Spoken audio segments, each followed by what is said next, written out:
Good evening, everybody. Julie here, and welcome to the channel. Today's video is going to be on the Presidents of the United States of America. This is a book that I got at Ollie's, written by Jody Shepard, and it's got just a little snippet, a little area of the outline of the president, a little bit about him. These are generally very quick. Tonight is going to be a little bit of a longer version because we have come across the president who is the only one to serve 4 terms, the longest serving president we ever had. Soon after this, it was voted in that you could only serve 2 terms.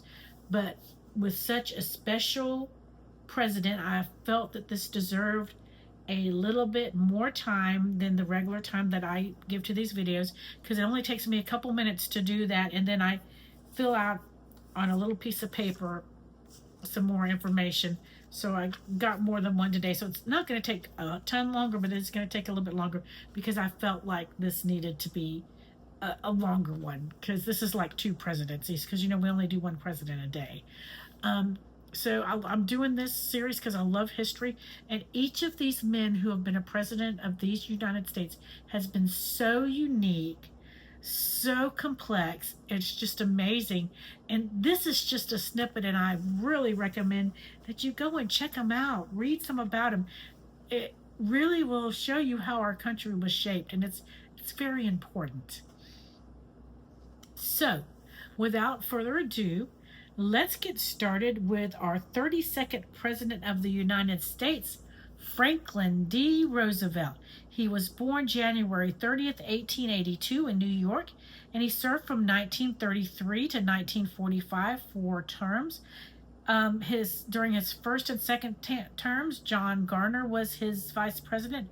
In his 3rd term, Henry Wallace was his vice president, and in his 4th term, Harry Truman was his vice president. He had his wife Eleanor, and they had 6 children, and he died in 1945. Franklin Delano Roosevelt was elected president 4 times, twice as many as any other president. That won't happen again. A law now limits each president to 2 terms. Roosevelt, a distant cousin to Theodore Roosevelt, guided the country through the Great Depression and most of the way through World War II. He inspired Americans with radio fireside chats, telling them they had nothing to fear but fear itself. He began Social Security, made new rules for banks, helped out farmers, and created new programs that put people back to work. These laws and programs were called the New Deal. He skillfully led the U.S. in War II. Roosevelt died shortly after his 4th term began, just before World War II ended. Roosevelt's Little White House in Warm Springs, Georgia, was the first handicapped accessible house in the country. Roosevelt contracted polio when he was 39 and was paralyzed from the waist down. He used a wheelchair and leg braces to get around.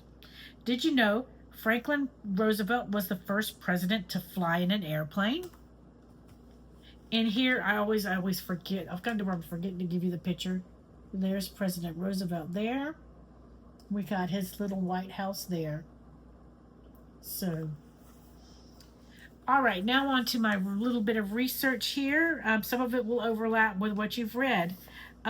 Franklin Delano Roosevelt was, his education was the Groton School, which was I think one of the younger year schools that he had, like a boarding school. It was the Groton School. Then he went to Harvard University and then Columbia Law School. He was the longest serving president. And another unique fact that I found was Hitler laughed, throwing his arms in the air in obvious glee when he had heard of Roosevelt's death. That's just horrible, isn't it? Roosevelt was accused by critics of not acting decisively enough to prevent the Holocaust. He was diagnosed at the age of 39 with polio, which caused him to be paralyzed. And it was an interesting fact that I'm reading in 2003 that they said that it was really Guillain-Barré syndrome. Back in that day, they were calling it polio, but it was a misdiagnosed Guillain-Barré syndrome. Now that's a theory that's come up in 2003. I don't know if it's true or not, but I thought that was interesting when I was reading that. Um, it his polio and him becoming paralyzed, it is believed to have significantly shaped him as a person and as a president. He relied on a wheelchair and leg braces for mobility, which he took efforts to conceal from the public. He did not want them to see him as weak. He wanted him to see him as strong. He made an executive order to relocate Japanese Americans into internment camps, which a lot of people did not like. I think that was in the midst of the war. Japan attacked us. He might have been trying to be proactive. I don't know. I need to study more before I can decisively say that. But in my mind, Japan just attacked us, and maybe he thought there would be sympathizers or something like that. That's just my guess, but I don't know. He was said to be a heavy smoker. He declared war on Japan when they attacked Pearl Harbor. And before he became president, after he was elected, when he was president-elect, Giuseppe Zangara attempted to assassinate the president-elect on February 15, 1933, 17 days before his inauguration.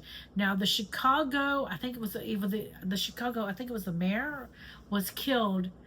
He was sitting alongside Truman. So this guy, he just hated people. He hated the power thing. He just was a bad person. Now, Roosevelt was the fifth cousin of Theodore, who was his role model and hero. It said that he really looked up to Theodore when he was president. He got to meet him a couple times. I think they were like fifth cousins. He was an avid stamp collector, and there's many stamps with him. He worked with the postmasters, and they said that doing his stamp collecting really helped him when he became paralyzed, helped him really cope with some things. So I thought that was really interesting. On March 7th, 1905, he married his fifth cousin, once removed, Eleanor Roosevelt. She was a niece of Theodore Roosevelt. Actually, Theodore Roosevelt actually gave her away at the wedding.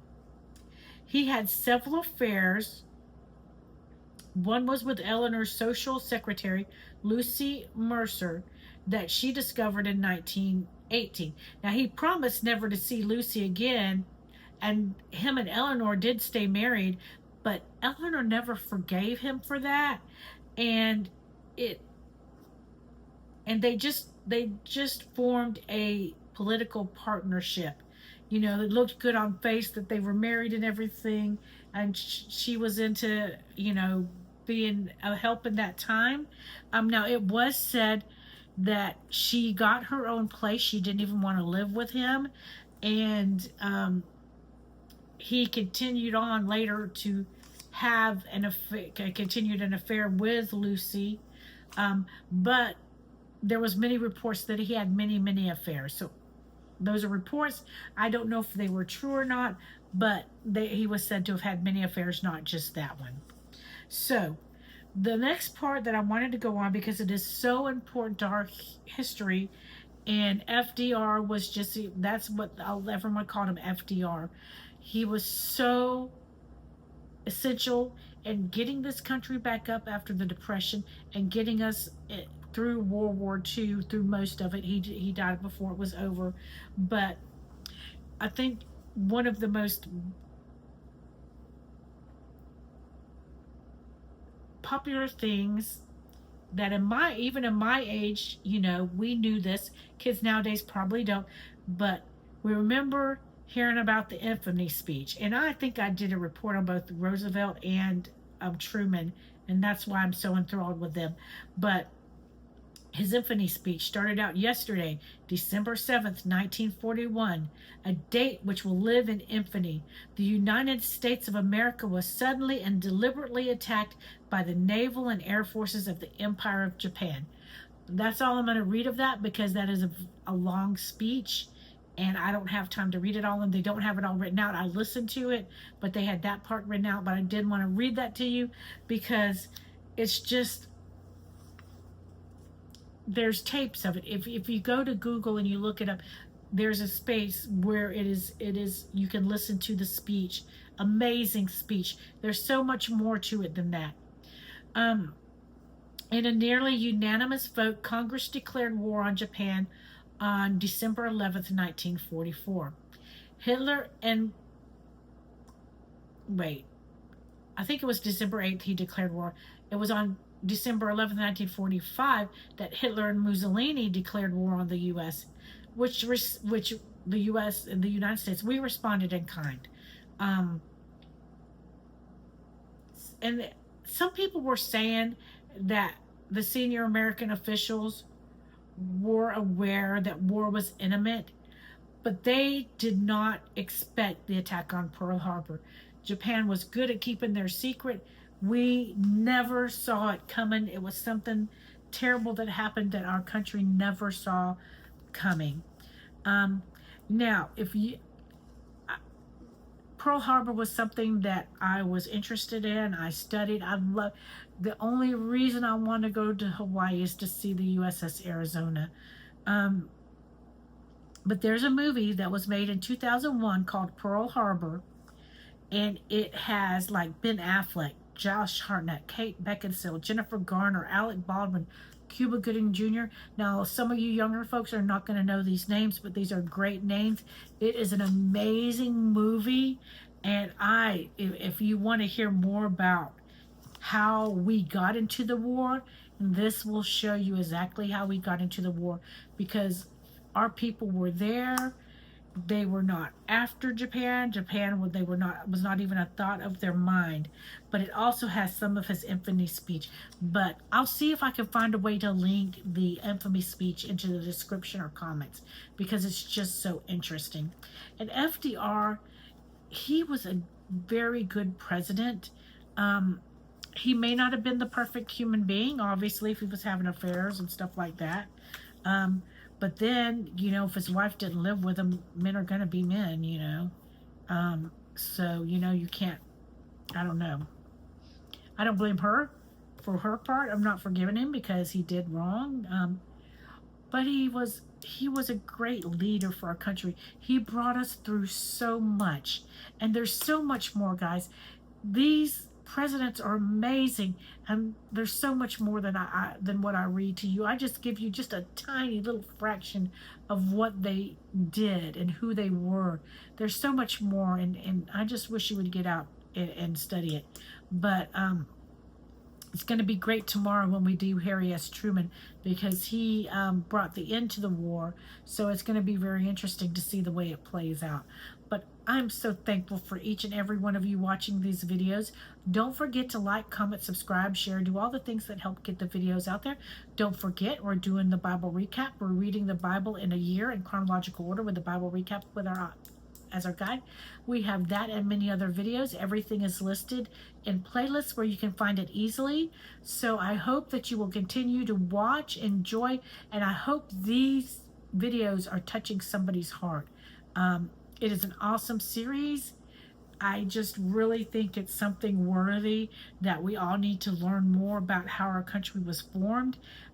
We're doomed to fail if we don't recognize what happened in our past. So I want to again thank you so much for watching. Don't forget to like, comment, subscribe, and share. God bless you. Have a wonderful night, and we'll see you in the next video. Bye-bye.